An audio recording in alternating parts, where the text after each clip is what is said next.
All right. Hello, my dear bacha. This is your favorite Beena Yadav. I welcome you all to Infinity Learn NEET by Shri Chaitanya.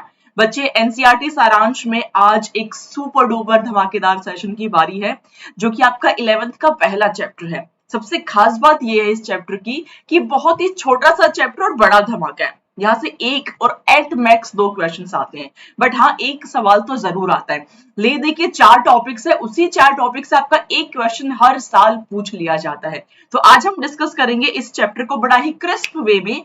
फटाफट से मैं आपको 40 to 45 minutes में complete chapter को explain करूंगी and I will tell you कि किस topic से किस कॉन्सेप्ट से हर साल क्वेश्चंस आते हैं। ये सेशन करने के बाद में आप क्वेश्चंस जरूर लगाना ताकि आपको समझ में आए कि रिवाइज करने के बाद में किस पार्ट से किस कॉन्सेप्ट से क्वेश्चंस आए हैं और उस कॉन्सेप्ट को हम अच्छे से कर पा रहे हैं या नहीं कर पा रहे, उस क्वेश्चन को हम कम से कम समय में सॉल्व कर पा रहे हैं या नहीं कर पा रहे हैं। A very very very good evening to my dear kids out there. Good evening. Hello Dr. Sejal. Hello Divyanshi. Good evening बेटा. How are you? मैं एकदम फर्स्ट क्लास हूँ। आई एम श्योर आप बच्चे भी एकदम फर्स्ट क्लास होंगे एंड अच्छे से आपकी तैयारी चल रही होगी। भाई अब जो टाइम है ना इतना फास्ट रन कर रहा है, तो मैं बिल्कुल भी नहीं चाहती हूँ कि आप लोग एक दिन छोड़ो, एक मिनट एक सेकंड भी वेस्ट करो। ये लास्ट के टाइम में ना दो टाइप के बच्चे हो जाते हैं। लास्ट के टाइम में एक बच्चा वो होता है जिसको लगता है कि बस हो गया यार, कितना करे, I am to tired, I am exhausted, इतने टाइम से मैं तैयारी कर रहा हूँ, पूरे 11th मैंने तैयारी करी, पूरे 12th मैंने तैयारी करी, now I am feeling exhausted, थोड़ा सा रेस्ट कर लिया जाए।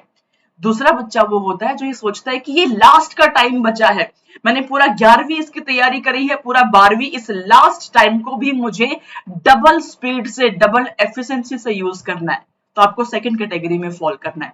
फर्स्ट कैटेगरी में अभी लेथार्जिक मत हो जाइए, गिनती के दिन बचे हुए हैं, इस गिनती के दिन में चुपचाप से बैठ करके अपना माइंड को एनर्जाइज्ड करो, आप सारे के सारे टॉपिक्स को रिवाइज करो, आप सारे के सारे कॉन्सेप्ट्स को देखो, एमसीक्यूज लगाओ, पीवाईक्यूज लगाओ, मॉक टेस्ट लगाओ, जितना हो सके कोशिश करो 2 से 5 वाले टाइम में फुल्ली एक्टिव रहो। आप लोग, आपका ब्रेन जितना एक्टिव रहेगा उतना ही आप एग्जाम वाले दिन पे भी अच्छा महसूस करेंगे एंड अच्छी एनर्जी का संचार भी आपके अंदर रहेगा।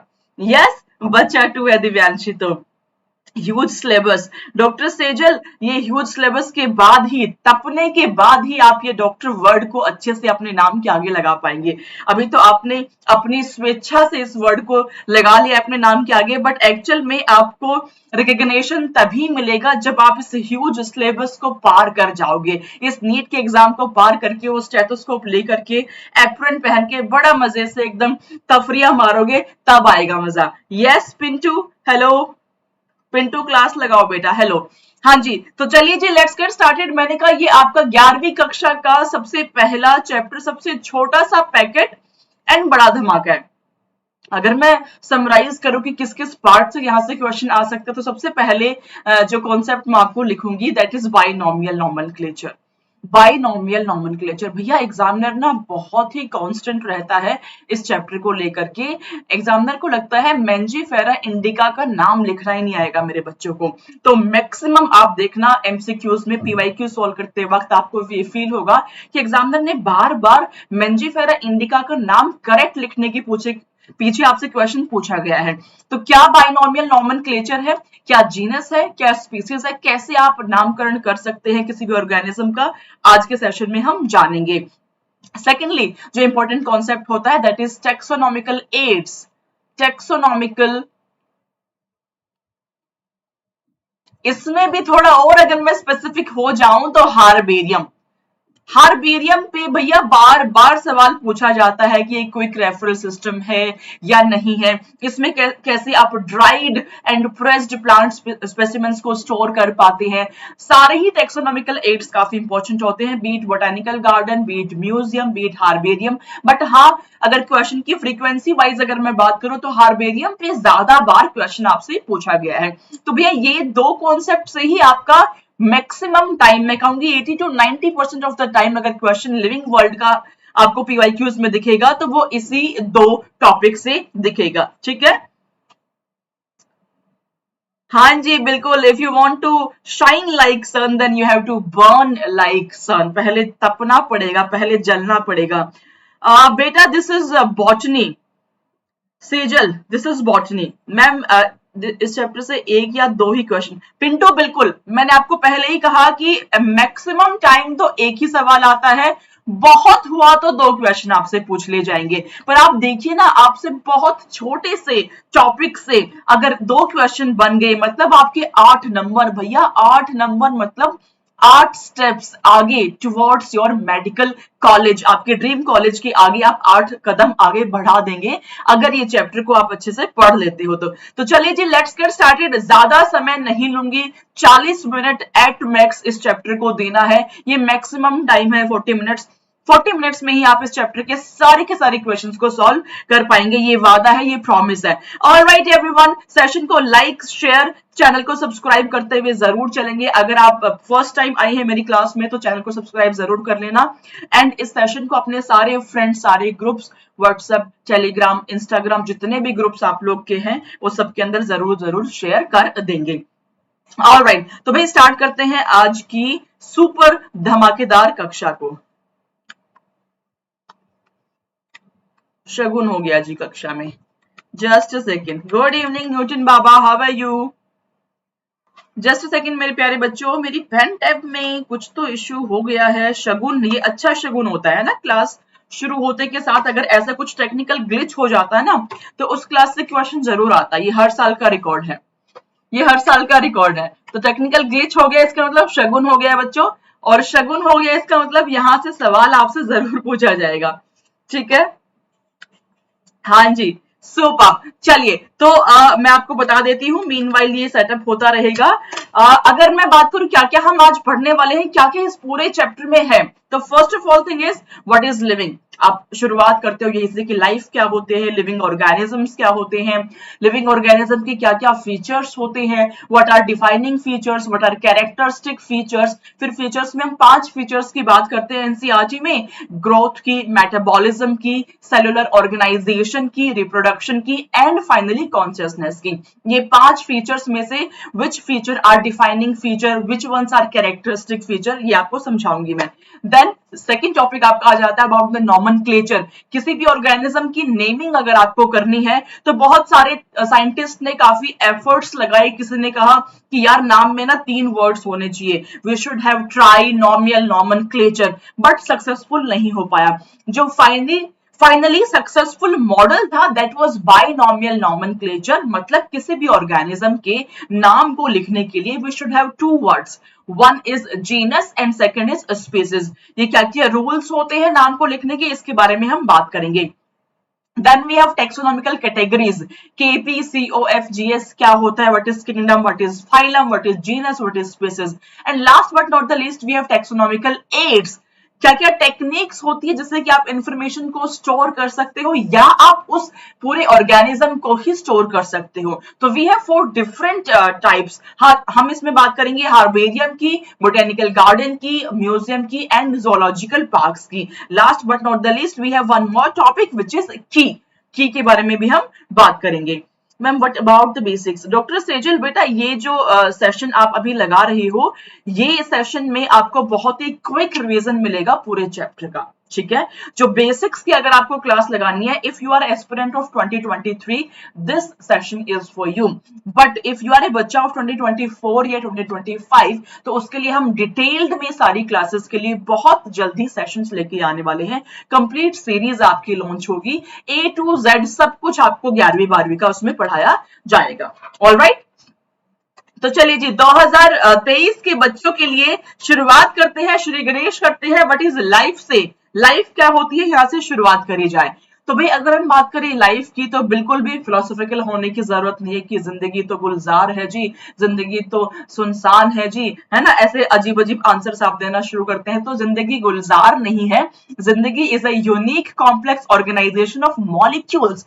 बहुत महीन से मॉलिक्यूल्स मिल करके एक ऑर्गेनाइजेशन बनाते हैं that express itself through chemical reactions, जिसमें कि आपका ग्रोथ होता है, डेवलपमेंट होता है, रिस्पॉन्सिवनेस होती है, एडेप्टेशंस होती है, रिप्रोडक्शन कर पाता है। बहुत सारी ऐसी प्रॉपर्टीज है जो कि आपके लिविंग ऑर्गेनिज्म ही कर पाते हैं। भाई मैं कैसे बता सकती हूँ कि मेरे सामने जो ग्लास रखा है this is non living, whereas मेरे सामने जो दिव्यांशी बैठी हुई है ये एक लिविंग एंटिटी है, because Divyanshi is capable to breathe, Divyanshi is capable to develop herself, इसके अंदर कॉन्शियसनेस है। इस ग्लास में कॉन्शियसनेस नहीं है, ये नहीं सोचेगा कि मैम मेरा सारा पानी खत्म कर देंगी तो मुझे मूव करके वहां टेबल पे चले जाना चाहिए, इतनी कॉन्शियसनेस इस ग्लास में नहीं है। लेकिन दिव्यांशी में इतनी कॉन्शियसनेस जरूर है कि अगर मैं एक क्लास लगाऊंगी तो 4 से 8 नंबर मेरे पक्के जरूर हो जाएंगे। तो लिविंग ऑर्गेनिजम्स अपने आप को डिफरेंशिएट करते हैं from the non living things.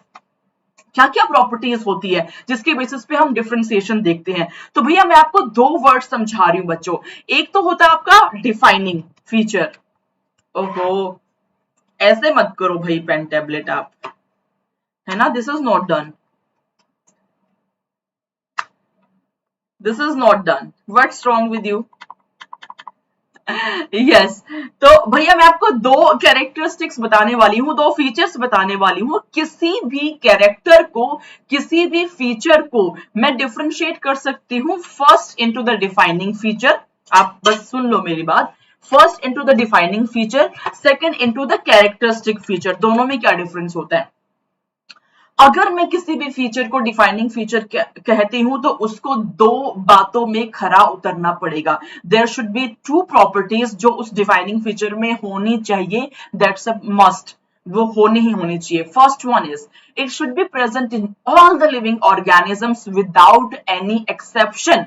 सभी प्रकार के लिविंग ऑर्गेनिज्म में वो फीचर प्रेजेंट होगा, कोई भी उसका एक्सेप्शन नहीं होना चाहिए। जैसे अगर मैं रिप्रोडक्शन की बात करूं तो there is exception, sterile organisms उसको नहीं कर पाएंगे, तो this is not defining feature.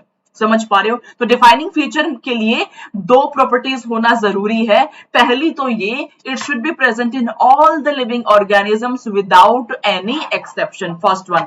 Second होता है बच्चे, it should not be present into any non living thing, किसी भी नॉन लिविंग चीज में प्रेजेंट नहीं होना चाहिए। ये glass is unable to reproduce itself, ये जो टैबलेट है जिसपे मैं आपको पढ़ा रही हूं, this is unable to reproduce itself, ये रिप्रोड्यूस नहीं कर पा रहा है। सोचो अगर कर पाता तो कितना अच्छा होता है। पापा ने एक आईफोन खरीदा, रात भर के लिए रख दिया, रिप्रोड्यूस कर लिया, 2 आईफोन बन गए, एक आईफोन दिव्यांशी को मिल गया, दूसरा आईफोन पापा ने रख लिया, कितना अच्छा होता। बट ऐसा होता नहीं है, कोई भी नॉन लिविंग चीज रिप्रोड्यूस नहीं कर पाती है। तो मैं आपको समझा रही हूँ कि जो डिफाइनिंग फीचर है उसको दो क्राइटेरियाज में फॉलो करना अनिवार्य है। पहला तो ये, it should be present in all the living organisms without any exception, and secondly it should not be present into any non-living thing. Am I clear to all of you?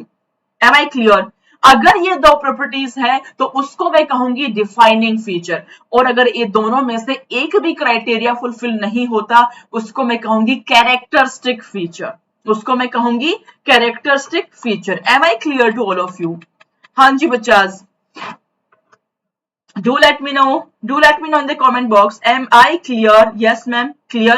तो एक एक करके हम सारे के सारे फीचर्स को पढ़ेंगे न्यूटन बाबा, एंड वी विल एक्सप्लेन कि which one is defining and which one is characteristic. All right, तो भाई शुरुआत करते हैं सबसे पहले फीचर की जिसको कि आप ग्रोथ कहते हैं, ग्रोथ कहते हैं, है ना। मैंने कहा defining feature and characteristic feature में डिफरेंस ये है कि एक तो it should be present into all the living organisms, there should not be any exception, and दूसरी बात ये कही मैंने कि it should not be present into any non living thing। ठीक है जी, चलिए ग्रोथ से शुरुआत करते हैं।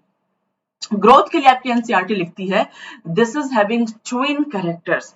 क्या तो किसी भी सेल के या इंडिविजुअल के ऑर्गेनिज्म के नंबर में इंक्रीमेंट हो या उसके मास में इंक्रीमेंट हो, दोनों ही प्रॉपर्टी आपकी ग्रोथ को दर्शाती है, चाहे तो नंबर बढ़ रहा हो चाहे वो मास में ग्रो कर रहा हो। तो अगर मैं बात करूं ग्रोथ की in terms of definite and indefinite, तो हम जो ह्यूमन बींग्स हैं, हम जो एनिमल्स हैं, हमारे अंदर ग्रोथ एक स्पेसिफिक पीरियड ऑफ टाइम के लिए ही होती है, उसके बाद कोई ग्रोथ नहीं होती है। तो since it is present into a specific period of time only, that's why we call it definite kind of growth. Whereas अगर हम बात करें प्लांट्स की बच्चे, तो प्लांट के अंदर since there is presence of meristematic tissue, और उसका काम होता है सिर्फ और सिर्फ डिवाइड करना, वो डिवाइड करता रहेगा बार बार लगातार निरंतर। तो वो जब निरंतर डिवाइड कर रहा है तो ग्रोथ एक स्पेसिफिक टाइम तक नहीं होगी, growth will B for indefinite period of time, हमेशा वो होती चली जाएगी शूट पे एंड रूट पे। तो ग्रोथ को आप डिफरेंशिएट करते हो डेफिनेट एंड इनडेफिनेट में। दूसरा विच इज वेरी इंपॉर्टेंट, आप ग्रोथ को डिफरेंशिएट करते हो into extrinsic and intrinsic. What is that? Extrinsic मतलब बाहरी तौर पे ग्रोथ हुआ, इंट्रिंसिक मतलब अंदर से ग्रोथ हुआ। जैसे अगर मैं आपको आज कुछ ऐसी बात बोल दूं कि बच्चों तुमने डॉक्टर जरूर बनना है, तुमने 2023 का पेपर में अच्छे मार्क्स लेकर के ही आने हैं, कम से कम 650 नंबर तुम्हारे आने चाहिए, है ना, और मेरी बात तुम्हें चुभ जाए, तुम्हें अंदर तक लग जाए, अंदर से तुम्हें फील हो जाए कि भैया अब तो मुझे लेकर के ही आने हैं, तो that will B intrinsic growth. लेकिन अगर तुमने एक बार सुना मैम की बात, अरे मैम तो रोज आके सेम बात बोलती है, ग्रोथ आपको डॉक्टर बनना ही बनना है, आपने 2023 का एग्जाम में अच्छा मार्क्स लाना ही लाना है, तो मैम की बात मुझको कुछ समझ में नहीं आ रही है, तो दैट विल बी एक्सट्रिंसिक। बाहरी तौर पे आपने सुना, साइड में कर दिया। तो बाहरी तौर से जब आप उसको सुनोगे तो दैट विल बी इरिवर्सिबल या reversible, that will B reversible. तो बाहरी तौर पे जो ग्रोथ होगी दैट वुड बी रिवर्सिबल, अंदर से जो ग्रोथ होगी that would be your irreversible. ठीक है, अब अगर मैं बात करूं नॉन लिविंग थिंग्स की, तो बच्चे ये रिमोट मेरे पास रखा हुआ है, इसको मैं 2 साल के लिए यहीं पे छोड़ देती हूँ इस रूम के अंदर।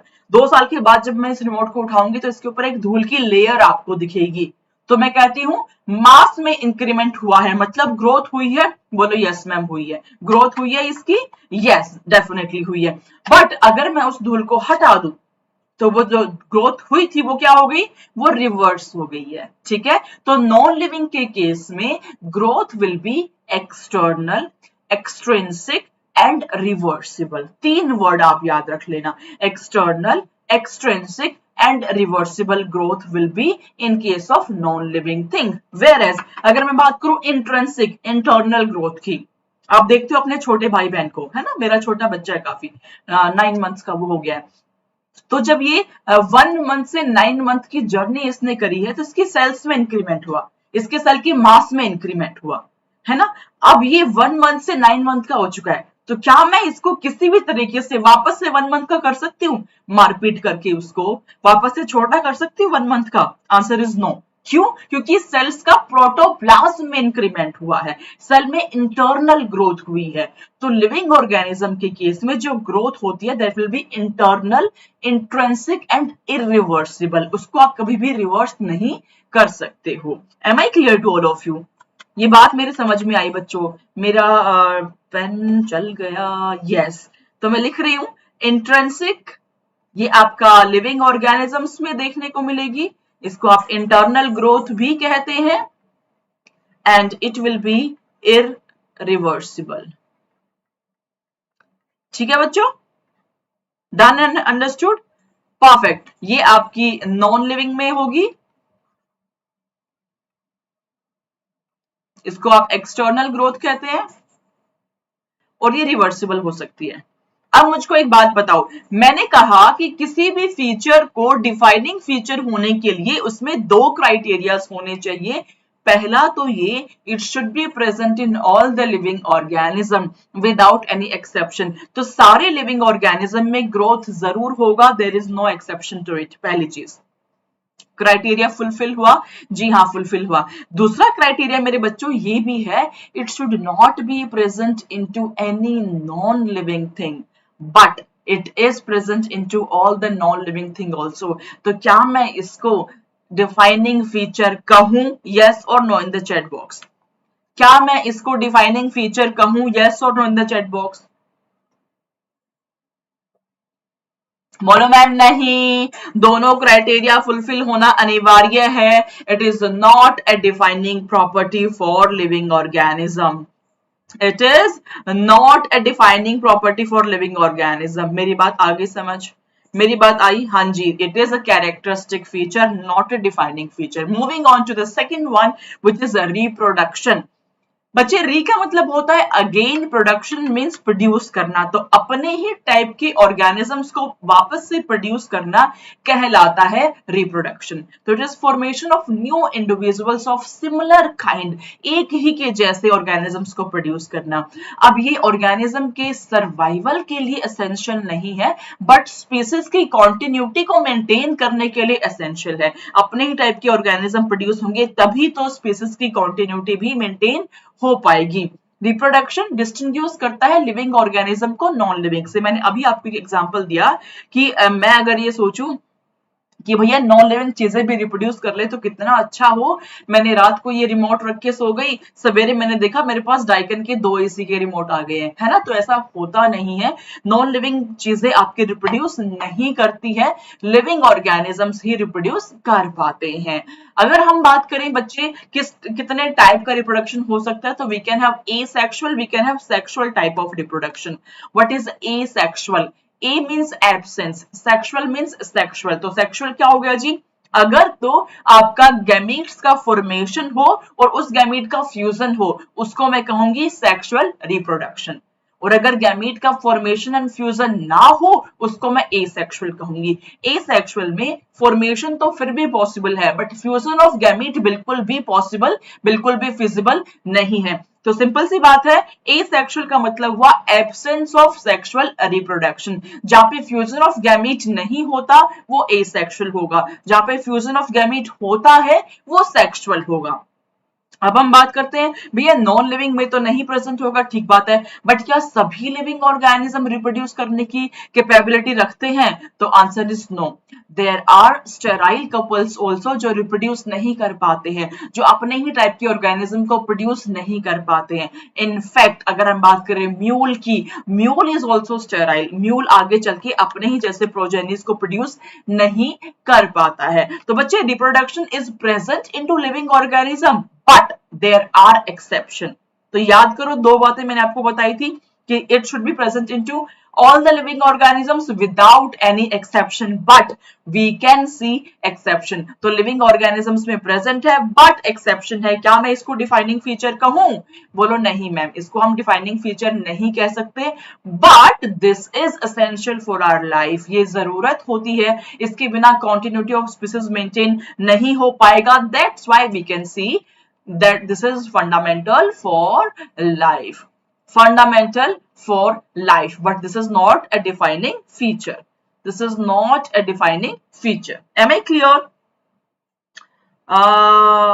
जोशी जी मैम मेरे मार्क्स बायो में सिर्फ 150 आ रहे हैं, मैं क्या करूं? जोशी जी सबसे पहली चीज तो आप ये करें, आप मुझको ये आप मुझे नहीं बताएं, आप खुद से ये एनालाइज करें कि किस पार्ट में कमी रह रही है, कौन से वाला पोर्शन में नंबर आपके कम आ रहे हैं, ये जरूर आइडेंटिफाई करो पहले, ठीक है। ये आइडेंटिफाई करके फिर मुझे बताना, बॉटनी में पीछे रह जाते हो या जोलॉजी में मार्क्स कम रह जा रहे हैं आपके। डन, चलिए moving on to the next one which is metabolism. What is metabolism? Metabolism is the sum total of all the reactions happening in your body. जब आप खाना खाते हो, मैं आपको समझा चुकी हूँ व्हाट इज रेस्पिरेशन। जब आप खाना खाते हो तो उस फूड को बर्न किया जाता है, उसको तोड़ा जाता है ना, तोड़ा जाता है। बॉटनी में अच्छा बॉटनी में कहाँ आ रहे? केमिस्ट्री में शिवम राजपूत जी, केमिस्ट्री में तो कमल सर आपकी सहायता कर पाएंगे। और एक सिंपल ट्रिक या टिप उसको कह सकते हैं, मैं ये आपको दूंगी शिवम राजपूत की, आप जितना हो सके अब एमसीक्यूज लगाओ, जितना हो सके आप मॉक टेस्ट पेपर को सॉल्व करो। मॉक टेस्ट पेपर सॉल्व करने से जितने आप क्वेश्चन सॉल्व करोगे ना, specifically PYQs previous year questions, तो आपको समझ में आएगा कि किस टाइप के क्वेश्चंस आते हैं, नंबर 1। नंबर 2, जिस टॉपिक पे क्वेश्चंस आए हुए हैं वो टॉपिक अगर आपका वीक है उसको एनालाइज करके पढ़ो जरूर दोबारा। तो ये 2 चीजें कर लो, मॉक टेस्ट लगाओ, उसको एनालाइज करके रिवाइज करो। Mock test analyse revise, mock test analyse revise. Shivam ये इसकी साइकिल बना लो तुम, बिल्कुल केमिस्ट्री में इंप्रूव कर लोगे। जोशी जी, ये बॉटनी में कम मार्क्स आ रहे हैं आपके। बॉटनी में स्पेसिफिकली किस पार्ट में कम आ रहे हैं बच्चे? मैं वन शॉट की सारी क्लासेस ऑलमोस्ट यहाँ पे ले चुकी हूँ। इसके बाद बस हमारा साइटोलॉजी एंड इकोलॉजी ही बचा हुआ है। इकोलॉजी कल तुम्हारा शुरू हो जाएगा, तो रिवीजन इस वन शॉट वाली क्लासेस से कर लो। उसके बाद अगेन मॉक टेस्ट लगाओ, एनालाइज करो, रिवाइज करो, मॉक टेस्ट, एनालाइज, रिवाइज। अब जो बचा हुआ समय है ना, उसको सिर्फ मॉक टेस्ट में झोंक दो तुम लोग। And very soon we are going to launch awesome superb mock test also for you guys. You just have to stay tuned. Subscribe करते हुए चलो, बेल आइकन को हिट करते हुए चलो, आपको सारी चीजें इस प्लेटफॉर्म पे मिल जाएंगी। श्री चैतन्य भैया यूं ही नहीं जाना जाता। 25% ऑफ स्टूडेंट्स आपके जेई नीट के हमारे यहाँ से प्रोड्यूस होते हैं, तो ये तो बहुत अच्छी बात है कि अब infinity learn by Shri Chaitanya आ चुका है, जो कि ऑनलाइन प्लेटफॉर्म है आप बच्चों के लिए। ठीक है, चलिए सुपर। तो हम बात कर रहे थे भाई मेटाबॉलिज्म की। तो आपकी बॉडी में जितनी भी रिएक्शंस हो रही है, चाहे तो लार्ज मॉलिक्यूल को तोड़ के स्मॉल में कन्वर्ट करना या स्मॉल मॉलिक्यूल को जोड़ के लार्ज बनाना। तो अगर मैं तोड़ती हूं मतलब कैटाबॉलिज्म, कैटाबॉलिज्म इज काटना, तो लार्ज मॉलिक्यूल को काट करके छोटे molecules banana is catabolism. Small molecule को मर्ज करके large molecule banana is anabolism. तो हमारी बॉडी में बहुत सारी कैटाबॉलिक, बहुत सारी एनाबॉलिक रिएक्शंस हो रही है एट द सेम टाइम। तो जो सम टोटल है of all the chemical reactions which are happening into our body, that is called as metabolism. अब भैया लिविंग ऑर्गेनिज्म में कोई एक्सेप्शन नहीं है जिसमें मेटाबॉलिज्म ना हो। मैं नहीं कह सकती कि दिव्यांशी में मेटाबॉलिज्म नहीं होगा, बट प्रणव में हो जाएगा। हेलो प्रणव, है ना? तो सारे लिविंग ऑर्गेनिज्म के अंदर मेटाबॉलिज्म जरूर जरूर होगा। एक पार्ट क्लियर। दूसरा पार्ट ये आता है कि क्या नॉन लिविंग में भी मेटाबॉलिज्म होता है? अब इसका एक्सेप्शन अगर हम देखें तो जो केमिस्ट्री लैब्स में आप केमिकल रिएक्शंस कर रहे होते हो टेस्ट ट्यूब के अंदर, तो टेस्ट ट्यूब के अंदर क्या आपकी केमिकल रिएक्शन जो हो रही है, are they considered as metabolic reactions? The answer is no. Answer is जो आपकी जो टेस्ट ट्यूब है उसमें आप अपनी केमिकल रिएक्शंस लगा रहे हो,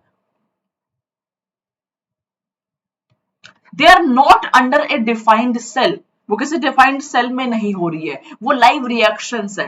ठीक है, तो आपके पहली चीज किसी भी लिविंग ऑर्गेनिज्म में एक्सेप्शन ऐसा नहीं है जहां पे मेटाबॉलिज्म ना हो। दूसरी चीज किसी भी नॉन लिविंग ऑर्गेनिज्म नहीं है जिसमें कि आपका मेटाबॉलिज्म होता हो। तो क्या मैं इसको डिफाइनिंग फीचर कह दूं? हाँ, प्रणव कह रहा है मैम कह दो, this is your defining property of living organism, because दोनों ही क्राइटेरियाज को इसने फुलफिल किया। Criteria number 1, it is present into all the living organism without any exception, and criteria number 2 is it is not present into non-living things. Am I clear? Pranav Kumar, बाहर metabolism नहीं कर सकता बेटा, बाहर रिएक्शन कर सकता है। अभी मैंने समझाया आपको, सेल फ्री रिएक्शंस होती है, that is not metabolic reactions. Metabolism के लिए we need an enclosed environment जिसके अंदर की आपकी कैटाबॉलिक एंड एनाबॉलिक रिएक्शंस हो रही है। ठीक है बच्चों, तो आपका growth is characteristic feature, reproduction is fundamental feature, metabolism is defining feature. Moving on to cellular organisation. अगर हम बात करें किसी भी लिविंग ऑर्गेनिज्म की, सबसे छोटा, सबसे स्मॉलेस्ट, सबसे functional smallest unit is your cell. वो सेल्स मिलकर के टिश्यू बनाती है, टिश्यूज मिलकर के ऑर्गन बनाते हैं, 3-4 ऑर्गन्स मिलकर के एक ही फंक्शन को कोऑर्डिनेट करते हैं, उसको मैं ऑर्गन सिस्टम कहती हूं।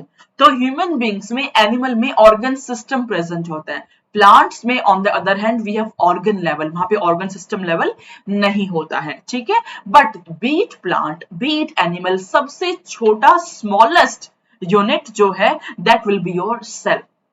तो भाई सारे लिविंग ऑर्गेनिजम्स में सेल तो प्रेजेंट होगा ही होगा। ठीक है, तो differentiation of a body into smaller units and sub units arranged in an orderly manner यहाँ पे प्रेजेंट होगा। जो ऑर्गेनेलीज है आपके वो मॉलिक्यूल से मिलके बने होंगे। अब हम समझ गए कि सारे लिविंग ऑर्गेनिजम्स में सेल तो प्रेजेंट होगा ही होगा, बट क्या नॉन लिविंग में भी आपके सेल्स प्रेजेंट होंगे? बताना, क्या नॉन लिविंग में भी आपके सेल्स प्रेजेंट होंगे? बताओ मुझको। मेरे सामने टेबल है, टेबल के ऊपर लैपटॉप रख के मैं क्लास ले रही हूँ। टेबल बना है वुड का, वुड में क्या सेल है? जी हाँ बिल्कुल है, बट क्या वो लिविंग सेल है? बताओ बच्चों, प्रणव बता बरा, बताओ जरा बताइए जी, बताइए जी, बताइए जी। No, no Divyanshi, no Shivam, no Pranav. तो क्या है भाई इस वुड में? इस वुड में सेल है मेरे बच्चों, लेकिन ये डेड सेल है, ये लिविंग सेल नहीं है, ये आपकी डेड सेल है। आई बात समझ में? ये आपकी डेड सेल है। तो क्या मैं सेलुलर ऑर्गेनाइजेशन को डिफाइनिंग फीचर बोल सकती हूं? यस और no in the chat box. Shivam, हाँ, नॉन लिविंग है, बिल्कुल सही बात। अब जो वुड है उसके अंदर तो आपकी बार्क वाली सेल्स, कॉर्क सेल्स, याद करो मैम ने सेकेंडरी ग्रोथ पढ़ाया था एनाटॉमी के अंदर, वो प्रेजेंट है, तो that is your dead cells which are present, dead cells. ठीक है, ठीक है। हाँ जी भैया, इलेक्ट्रॉन प्रोटॉन तो और ज्यादा छोटी बात आपने कर दी, छोटी मतलब स्मॉल, और डीप में जाके आपने बात कर दी, है ना। इलेक्ट्रॉन प्रोटॉन के ऊपर डेड सेल्स भी है। Yes, it is also your defining feature, तो ये भी आपका डिफाइनिंग फीचर होगा। Alright, so moving on to last property which is your consciousness. Now what is consciousness?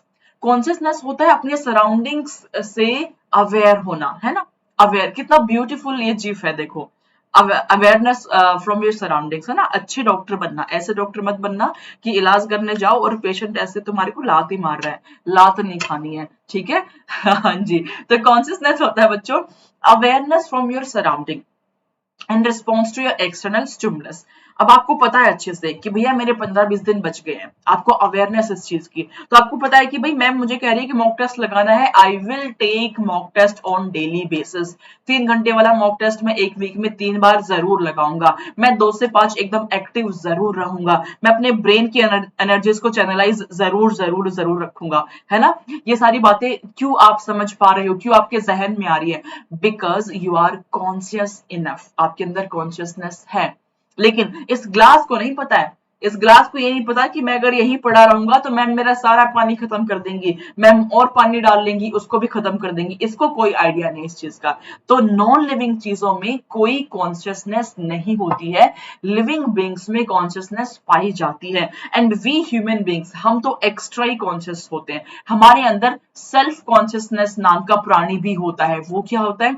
किसी बकरी को, किसी भैंस को ये नहीं पता है कि अगर मैं पढ़ाई कर लूं तो मैं नीट का एग्जाम क्लियर करके डॉक्टर भी बन सकती हूँ, उनको ये बिल्कुल भी नहीं पता है। They don't have self awareness, but we human beings we do have self awareness. तो ह्यूमन बींग्स को तो सेल्फ अवेयरनेस से भी नवाजा गया है, we have self consciousness also, ठीक है। कोमा पेशेंट किसका है? हाँ, अभी बता रही हूँ प्रणव। दिव्यांशी जी नहीं, coma patient is not an exception to conscious. आप समझिए, मैंने पहले आपको कहा कि डिफाइनिंग प्रॉपर्टी मैं तब कहूंगी जब वो सभी लिविंग ऑर्गेनिजम्स में प्रेजेंट है without any exception, be it coma patient. अब आप ये एनसीईआरटी लिखते हैं कि जो कोमा पेशेंट है, जो बेड पे पड़े हुए, क्या उसके अंदर कॉन्शियसनेस होती है? भैया जो कोमा पेशेंट है वो ब्रेन डेड है, लेकिन उसको आप नली के थ्रू कोई भी फूड जब ट्रांसफर करते हो तो उसकी बॉडी के अंदर मेटाबॉलिज्म तो हो रहा है, तभी तो वो सरवाइव कर पा रहे हैं। अगर आप उसको ऑक्सीजन मास्क से ऑक्सीजन दे रहे हो तो उसकी बॉडी उसको प्रोसेस तो कर पा रही है, तो कॉन्शियसनेस तो है, स्मॉल अमाउंट है ना। वो कोमा पेशेंट है, वो ब्रेन डेड है, बट उसमें कॉन्शियसनेस बिल्कुल नहीं है, ऐसा नहीं होता। It is not a exception to your consciousness. तो कोमा पेशेंट कोई एक्सेप्शन नहीं होता है, consciousness is present in to all the living organisms without any exception. Am I clear? Am I clear? है ना। तो उस पाइप के थ्रू भी अगर जो फूड जा रहा है, तो जिस दिन उस बंदे की बॉडी ने प्रोसेस करना बंद कर दिया, जिस दिन उस बंदे की बॉडी ने एसिमुलेट करना, डाइजेस्ट करना, उसको यूटिलाइज करना बंद कर दिया, उस दिन तो भगवान के पास ही वो पहुंच जाते हैं, है ना। जब तक कि वो उसको एसिमुलेट कर पा रहे, जब तक कि वो उस एनर्जी को यूज कर पा रहे, तभी तक तो बेड पे रखा जाता है उस पेशेंट को। हाँ, ब्रेन डेड है ये हम मानते हैं, दिमाग उनका कार्य नहीं कर पा रहा है ये हम मानते हैं, but little consciousness in their body is still there. Am I clear? Am I clear? हाँ जी बच्चे लोग, बच्चा लोग।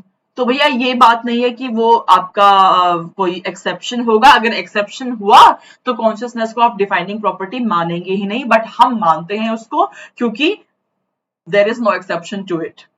ठीक है, चलिए सुपर, चले भाई आगे। Crystal clear? चला जाए भाई एक ऐसे टॉपिक की तरफ बढ़ते हैं। जब आप पीवाईक्यू सॉल्व करेंगे तो बहुत सारे सवाल दर सवाल यहाँ से पूछे गए हैं।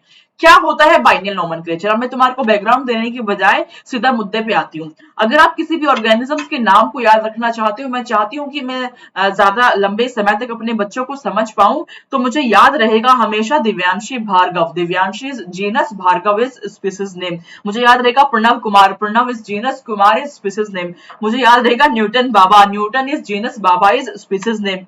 मुझे याद रहेगी Anamika Negi, Anamika is genus, Negi is species name. मैं बहुत बढ़िया हूं अनामिका, आप कैसे हो? ठीक है, तो बाइनोमियल नोमेनक्लेचर क्या होता है? लिनायस साहब ने ये कहा कि भैया किसी भी ऑर्गेनिज्म की नेमिंग के लिए आप दो शब्द का इस्तेमाल करें। पहला शब्द has to be your genus, दूसरा शब्द has to be your species. देख लेते हैं क्या होता है। तो कार्लस लिनायस साहब ने अपनी किताब में सिस्टमा नेचुरे एंड स्पीसीज प्लांटेरम, ये दो किताबों के अंदर प्रपोज किया बाइनोमियल नोमेनक्लेचर। इन्होंने कहा दो शब्द होने चाहिए, generic name and specific name, है ना। स्पीसीज स्पेसिफिक एपिथेट भी आप इसको बुला सकते हो स्पीसीज के नाम को, या आप इसको स्पेसिफिक नेम भी बुला सकते हो।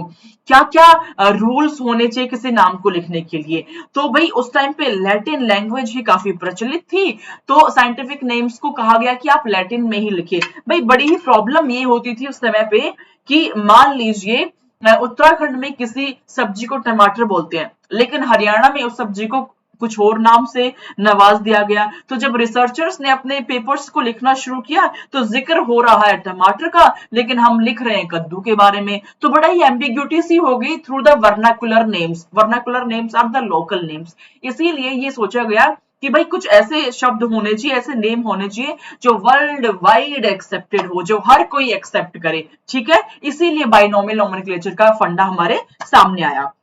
मैम आप एक चिट सेशन रिसर्च पर लीजिए। ठीक है अनामिका, पक्का से लेते हैं।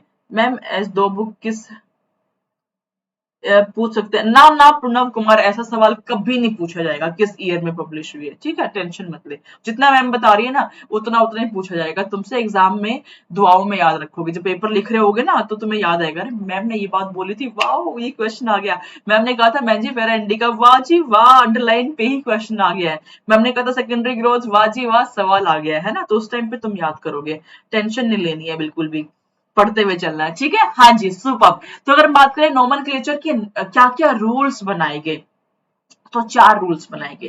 पहला रूल तो ये कि सारी की सारी scientific name are generally in Latin and written in the italics. जब आप उसको लिखेंगे तो इटैलिक्स की फॉर्म में लिखेंगे, है ना, इटैलिक्स में लिखेंगे। कोई भी बाइनोमियल नेम में we have genus and specific epithet. मैंने अभी अभी आपको समझाया, Divyanshi is genus name, Bhargava is specific epithet. ठीक है, ठीक है, हाँ अनामिका की बात मान लो। लेक्चर को शेयर भी करते हुए चला करो साथ साथ में। भाई अपने सारे दोस्तों को क्यों नहीं बुलाते यार, इतनी अच्छी क्लासेस तुम लोग की हो रही है। And very very soon we are going to launch superb mock test. बच्चे हम चैलेंज कर रहे हैं, वो मॉक टेस्ट अगर आप लोग लगाएंगे, फिजिक्स केमिस्ट्री बायोलॉजी मतलब बॉटनी जूलॉजी सारे मॉक टेस्ट आपको मिलने वाले हैं। वो मॉक टेस्ट आपके मार्क्स को देखना 4 चांद लगा देंगे बिल्कुल। 700 नंबर आप लेकर के आ सकते हो। मैम मॉक टेस्ट के वक्त आपकी याद आती है ना? हाँ बहुत बढ़िया, फिर मूड अच्छा हो जाएगा। सुपर। तो भाई बाइनोमियल नेम में मैंने कहा जीनस एंड स्पेसिफिक एपिथेट, दो आपके शब्द होंगे। साइंटिफिक नेम को आप लैटिन लैंग्वेज में लिखेंगे, लिखते टाइम पे इटैलिक्स में इसको कर देंगे। जो जीनस का नाम है वो हमेशा कैपिटल लेटर से शुरू होगा। जब आप अपना नाम भी लिखते हो तो प्रणव तुम ऐसे लिखते हो ना, पी बड़ा करके, PRANAV प्रणव, है ना। तो जीनस का पहला जो लेटर है that has to be capital. Species का जो पहला लेटर होगा that has to be small, है ना। तो कुमार का K स्मॉल कर देना, भार्गवा का B स्मॉल कर देना। ठीक है, तो जीनस का first letter has to be capital, species का first letter has to be small.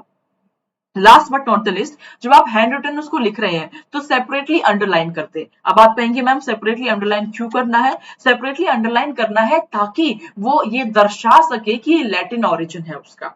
और अगर आप उसको प्रिंट करते हैं तो उसको इटैलिक्स में प्रिंट करते हैं, वो भी यही दर्शाता है कि इसका लैटिन ओरिजिन है। तो भाई 4 बातें आपको सिंपल एंड स्ट्रेट फॉरवर्ड 4 बातें आपने याद रखनी है।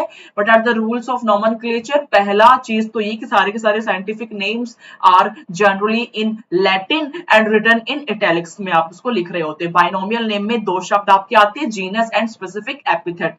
जीनस का पहला letter has to be capital, species का पहला letter has to be small. Handwritten अगर आप उसको लिख रहे हो तो सेपरेटली अंडरलाइन कर देंगे, और अगर प्रिंट कर रहे हैं तो उसको इटैलिक्स कर देंगे। ये दर्शाता है कि लैटिन ऑरिजिन है। ठीक है, हाँ जी बिल्कुल।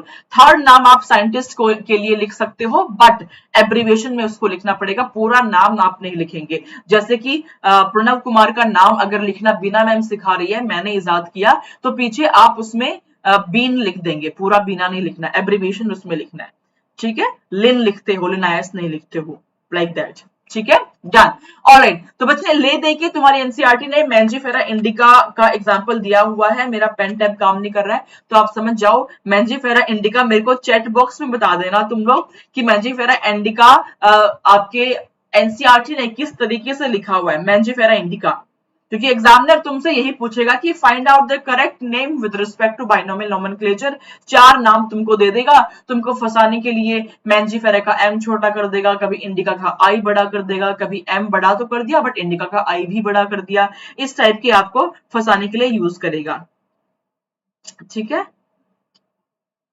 Mangifera indica. हाँ न्यूटन बाबा, मैंने पूछ लिया भाई, लिख के दिखा। न्यूटन बाबा, बाबा जी लिख दो जरा मैंजीफेरा इंडिका को कैसे आप लिखेंगे। ठीक है, चलते हैं टेक्सोनॉमी एंड टेक्सोनॉमी कैटेगरीज के ऊपर। टेक्सोनॉमी क्या होती है? Classification involves ordering of the organism into the groups. सारे ऑर्गेनिज्म को अगर आप ग्रुप्स में लिखते हो तो उसको आप टेक्सोनॉमी कहते हैं, है ना। अब ग्रुप से हमारे को याद रखना इजी हो जाता है, इसीलिए हम क्लासिफाई भी करते हैं ऑर्गेनिज्म को। जैसे मैंने क्लास में ये डिवाइड कर लिया कि मेरे जो 10 बच्चे हैं, उस 10 बच्चे में से 2 बच्चे ऐसे हैं जो बहुत स्टूडियस है, 2 बच्चे ऐसे हैं जिनको डांस करना बहुत पसंद है, 2 बच्चे ऐसे हैं जिनको वॉक करना बहुत पसंद है। तो मैंने 3 कैटेगरीज बना दी, डांसर वाले बच्चे, वॉकर वाले बच्चे एंड स्टूडियस बच्चे। तो स्टूडियस बच्चों में एक कॉमन बात देखने को मिलेंगी कि चश्मा उनका लगा हुआ होगा और वो काफी सिंसियर रहेंगे, हर वक्त पे, हर वक्त सिर्फ और सिर्फ पढ़ाई की बात करेंगे, है ना। ठीक है, हर वक्त सिर्फ और सिर्फ पढ़ाई की वो बात करेंगे। ठीक है, जो डांस वाले बच्चे होंगे उनके हमेशा डांस मूवी निकलते रहेंगे, है ना, ये होगा। जो वॉकिंग वाले बच्चे होंगे वो यही बात करते रहेंगे कि क्या हमें खाना चाहिए जिससे हमारी एनर्जी अच्छे से बर्न होगी, किस चीज से हम जो है अच्छा फील करेंगे, किस चीज से हमारे जोड़ों का दर्द जो है वो ठीक रहेगा। ठीक है बच्चों, तो सबकी सेम सेम टाइप की चीजें आपको देखने को मिलेंगी। तो क्लासिफाई हम इसीलिए करते हैं ताकि एक पर्टिकुलर कैटेगरी में हम उस ऑर्गेनिज्म को फॉल कर पाए। मैम मैं 3 अरे भाई मैम मजाक के लिए 3 कैटेगरी मैंने बना दी है। कैटेगरीज में और भी बहुत सारी प्रॉपर्टीज होती है, इतनी कम प्रॉपर्टीज नहीं होती है, समझाने के लिए बताया बस। न्यूटन बाबा बिल्कुल करेक्ट लिखा बच्चा, बहुत बढ़िया, शाबाश, जीते रहो। ठीक है, तो भाई हमने कहा कि हम क्लासिफाई कर रहे हैं ताकि हम उन सारे नाम को याद रख पाए, ताकि हमारी स्टडीज जो है वो इजी हो पाए। इसके लिए हम क्लासिफाई करते हैं, और क्लासिफाई करने के मेथड को आप टेक्सोनॉमी कहते हैं। सिस्टमैटिक्स एंड टेक्सोनॉमी में एक बहुत ही छोटा सा डिफरेंस है। डिफरेंस ये है कि सिस्टमैटिक्स के अंदर आप फाइलोजेनेटिक एनालिसिस मतलब इवोल्यूशनरी स्टडीज को भी ऐड कर देते हो। तो systematics is taxonomy plus phylogeny, बस इतना सा एक लाइन याद रख लेना। 2014-15 में ऐसा सवाल आता था। ठीक है, 14-15 में ऐसा क्वेश्चन आता था। ठीक है, डन, चलो सुपर। कैटेगरीज की अगर हम बात करें बच्चे तो बहुत ही सिंपल सा निमोनिक्स अगर आप याद करना चाहते हैं तो 1 सेकंड अगर पेन टैब मेरा साथ दे देगा तो वी हैव KPCOFGS। कल फिर वी हैव KPCOF। चल जाओ भाई पेन टैब साहब जी, 1 सेकंड के लिए हमारा साथ दे दीजिए आप, फिर हम आपको बॉदर नहीं करेंगे। नहीं देंगे साथ, चलिए कोई बात नहीं, चलिए जी कोई बात नहीं। तो वी हैव KPCOFGS। कल फिर दिल्ली चलेंगे एंड फन का ज्ञान सेशन लेंगे विद बीना मैम। ये आपका KPCOFGS को आप याद कर सकते हैं, हालांकि इतना कुछ निमोनिक्स वाली बात नहीं है, ये बहुत ही सिंपल से वर्ड होते हैं, उसको आप इजीली याद भी कर सकते हो। इतने सारे निमोनिक्स मत ऐड करो अपनी स्टडीज में। कुछ बच्चे ना बहुत ही ऑब्सेस्ड हो जाते हैं, हर चीज के लिए निमोनिक्स उनको चाहिए। तो भैया इतने निमोनिक्स मत ऐड करो कि भूल जाओ एग्जाम में कि किस चीज का निमोनिक्स था ये। है ना, तो ये नहीं करना है हमने। तो निमोनिक्स अगर याद करना है तो डाइकोट स्टेम मोनोकोट स्टेम का निमोनिक्स याद करो, बिकॉज क्वेश्चन भी वहां से आपका आएगा। माइक्रो मैक्रो न्यूट्रिएंट्स के निमोनिक्स आप याद करो, वहां से क्वेश्चन आपका आएगा। हर चीज का निमोनिक्स बना करके उसको याद करने की आवश्यकता आपको बिल्कुल भी नहीं है, ठीक है बच्चों। ऑलराइट, तो सबसे पहले हम बात करेंगे स्पीसीज की कैटेगरीज में जो सबसे फंडामेंटल लेवल पे, सबसे नीचे वाले लेवल पे प्रेजेंट है। तो group of individual organisms with fundamental similarities are your species, ये सबसे लोवेस्ट है टेक्सोनोमिक कैटेगरीज में। स्पीसीज के जस्ट ऊपर आपका जीनस है, तो सिमिलर स्पीसीज के ग्रुप को आप जीनस कहते हैं। सिमिलर ग्रुप ऑफ जीनस को आप फैमिली कहते हैं। सिमिलर ग्रुप ऑफ फैमिली को आप ऑर्डर कहते हैं। तो आपको बस ऐड करते हुए जाना है और नेक्स्ट कैटेगरी में चलते हुए जाना है। एंड सिमिलर ऑर्डर वाले ऑर्गेनिज्म को आप क्लास में रख देते हैं, सिमिलर क्लास वालों को आप फाइलम या डिवीजन में रख देते हैं। डिवीजन आप प्लांट के लिए यूज कर लेते हो, फाइलम आप एनिमल के लिए यूज कर लेते हैं। Kingdom is the highest category, सबसे ऊपर वाली कैटेगरी आपकी किंगडम हो जाती है। हाँ मैम, ऐसा लगता है कि इस चैप्टर से एक क्वेश्चन जरूर आएगा।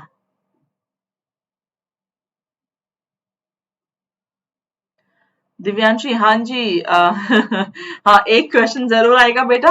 और चैट बॉक्स में तुम लोग मुझको बताना है, टेलीग्राम में मैं तुमको लिख करके दे दूंगी, ठीक है, कि बाइनोमियल नोमेनक्लेचर में मेंजिफेरा इंडिका को आप कैसे लिखते हो, पहली चीज। दूसरी चीज ये हार्बेरियम क्या होता है, इसके बारे में भी आपका सवाल बैठ सकता है। और तीसरा सवाल जो आपका बैठ सकता है वो ये कैटेगरीज को देख लो, kingdom highest, phylum division, then we have class, then we have order, we have family, we have genus, we have species। अब देखिए जी, अगर हम बात करें जितने ऑर्गेनिजम्स आपके प्लेस्ड है species, genus, family, order, class, division, kingdom के अंदर, तो स्पीसीज से जब आप ऊपर की तरफ जाते हो किंगडम की तरफ, तो there is increase in number of organism, number आपका बढ़ता हुआ चला जाता है। जब आप किंगडम से स्पीसीज की तरफ आते हो तो there is decrease in similar characters and increase in common characters. Common characters बढ़ते हैं, सिमिलर कैरेक्टर्स आपके कम होते चले जाते हैं। ये दो बातें जरूर आपने याद रखनी है। आप खुद सोचिए, स्पीसीज एक छोटे लेवल की मैं बात कर रही हूँ, किंगडम तो जिसमें सारे division, class, order, family, genus, species आ गया। प्लांट किंगडम, सब टाइप के प्लांट आपके आगे, be it angiosperm, be it gymnosperm, be it algae, be it bryophytes, pteridophytes, ठीक है। जो किंगडम में नंबर ऑफ ऑर्गेनिजम्स ज्यादा होंगे in comparison to division. Division में नंबर ऑफ ऑर्गेनिजम्स ज्यादा होंगे क्लास के कंपैरिजन में, क्लास में ज्यादा होंगे ऑर्डर के कंपैरिजन में। तो एज वी मूव फ्रॉम, हाँ जी everyone, as we move from species to kingdom, ध्यान से सुनना मेरी बात everyone, as we move from species to kingdom there is increase in the number of organism. दूसरी बात सुनो, as we move from kingdom to species there is decrease in the similar characters, there is increase in the common characters, ठीक है जी। ये दो बातें जरूर आपके जहन में बैठ जानी चाहिए। सेशन को लाइक, शेयर, सब्सक्राइब बच्चे करते हुए चलेंगे। ऑलराइट, सुपर, इसकी हम बात कर चुके हैं। Moving on to the last but not the least topic, जिसपे सवाल आपका बनेगा, आखिरी topic, that is taxonomical aids. अब भाई हम ये समझ तो गए हैं, अब हम समझ तो गए हैं कि सारी इंफॉर्मेशन को स्टोर करना इज वेरी इंपॉर्टेंट, बट जितने भी ऑर्गेनिजम्स उसको हम क्लासिफाई कर चुके। क्लासिफाई करने के बाद क्या तो हम उस ऑर्गेनिज्म को as it is live form में स्टोर कर सकते हैं, जैसे कि botanical garden and zoological park, या फिर हम उस ऑर्गेनिज्म को डेड फॉर्म में या उससे रिलेटेड इंफॉर्मेशन को हम स्टोर कर सकते हैं। तो द टेक्निक्स और the procedures to store the information और the entire organism, they are useful in identification and classification of the organism.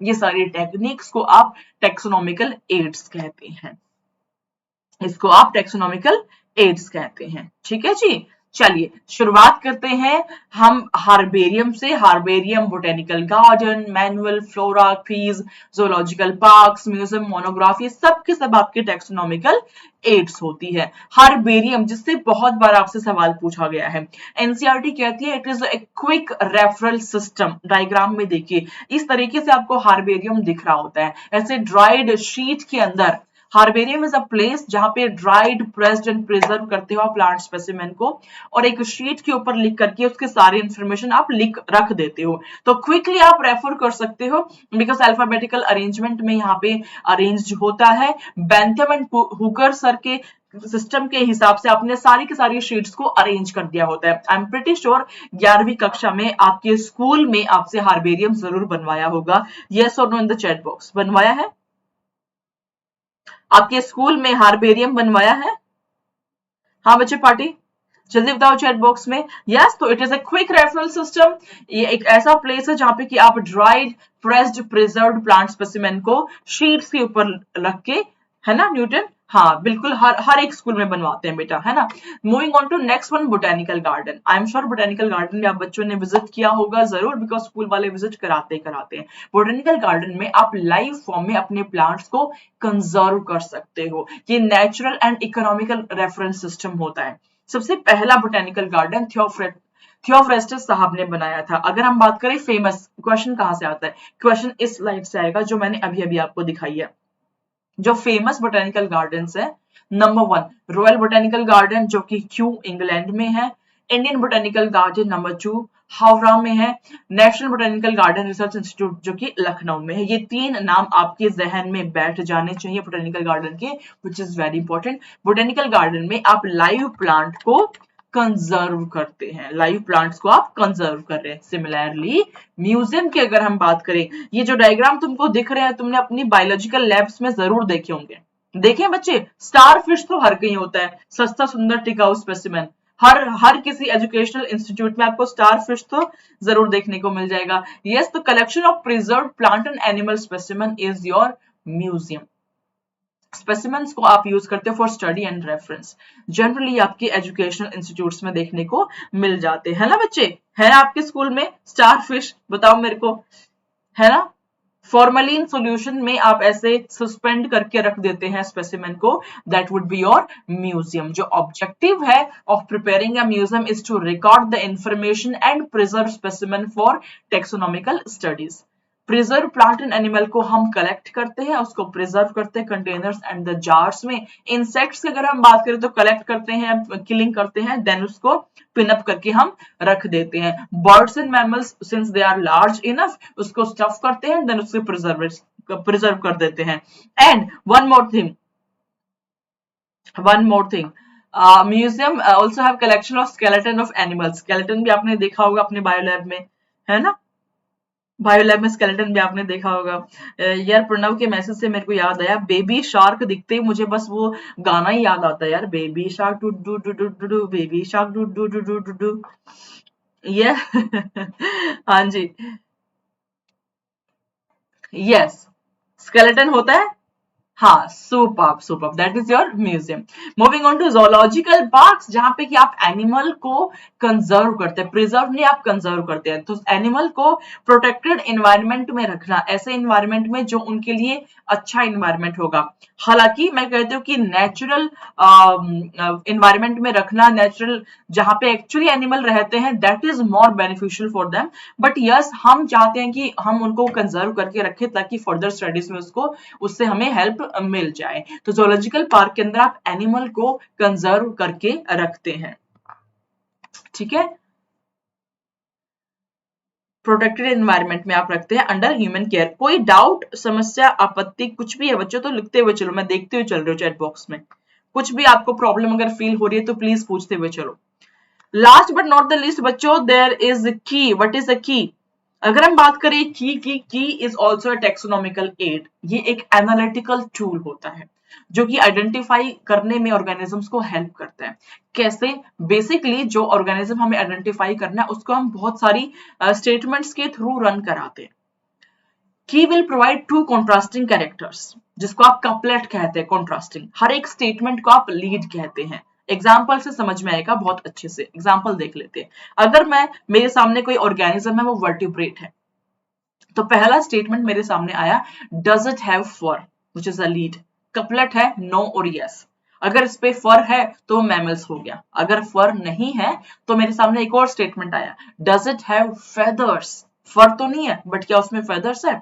अगर आंसर यस है तो मेरा आंसर बर्ड्स निकल गया, बट अगर आंसर नो है तो मेरे सामने एक और स्टेटमेंट आया कि मॉइस्ट स्किन है या ड्राई स्किन है। अगर ड्राई स्किन है तो रेप्टाइल हो गया, अगर मॉइस्ट स्किन है तो क्या उसमें स्केल्स है या नहीं है, स्केल्स है तो फिश हो गया, स्केल्स नहीं है तो एम्फीबियंस हो गया। तो हम करते क्या है कीज में, keys is a analytical tool जो कि टेक्सोनॉमिकली आपको हेल्प कर रहा है, जो कि आपको आइडेंटिफाई करने में ऑर्गेनिजम्स को हेल्प करता है।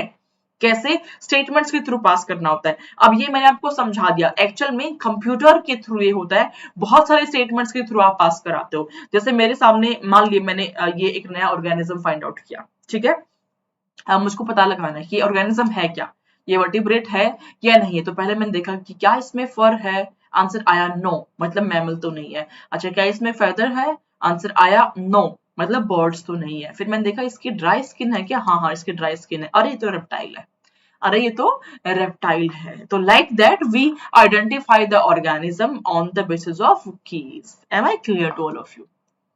Am I clear to all my बच्चास out there? क्या मेरी बात आपको समझ आई? Yes everyone, क्या मेरी बात आपको समझ आई? Yes? हाँ जी। तो बच्चे इसी के साथ में आज मैं आपसे अलविदा लेती हूँ। कल आपका इकोलॉजी शुरू हो जाएगा, पहला चैप्टर ऑर्गेनिज्म एंड पॉपुलेशन की शुरुआत हम कल कर देंगे। बड़े सारे बच्चे मेरे को कमेंट्स में पूछ रहे थे कि मैम इकोलॉजी शुरू करो, इकोलॉजी शुरू करो। तो इकोलॉजी शुरू करके फटाफट उसको खत्म करते हैं, फिर हम बहुत सारे सुपर अमेजिंग क्वेश्चंस लगाएंगे और वो क्वेश्चन में से आपके 90% क्वेश्चन एग्जाम में आपको देखने को मिलेंगे, ये प्रॉमिस है बच्चों से।